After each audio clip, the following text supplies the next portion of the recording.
আজকে দুপুরে একদম সাদামাটা খাবার। তারপরেও সবজি ছিল এবং মুরগির মাংস ছিল।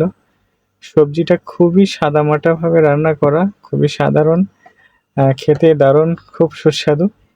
আমার সাথে একটা ভাই ছিল পাশে আমার সামনে। উনি সবজিটা এত পছন্দ করেন না। তবে আমার কাছে বেশ ভালো লাগে সবজি নিরামিষ খেতে। আমি সবজি খুব পছন্দ করি। তো যাই হোক, এখানে তো সবজি বেশি নেওয়া যাবে না। একটা পরিমাপ আছে, তার বেশি আমাকে দেবে না। এরপরে আমি মুরগির মাংসটা ঢেলে নিলাম। সাথে একটু ঝোল ছিল, আর কিছুই ছিল না। জাস্ট একটা মুরগির রান ছিল। তো মুরগির মাংসটাও বেশ সুস্বাদু ছিল। খুবই সাদামাটা করে রান্না করে এখানে। তো দুপুরের খাবারটা বেশ ভালোই জমেছিল। আমি অবশ্য প্রতিদিন দুপুরে ভাত খাই। আর সকালে এবং রাত্রে ভাত খাওয়া হয় না। তো দুপুরের এই খাবারটা খুবই সাদামাটা হলে বেশ ভালো হয়।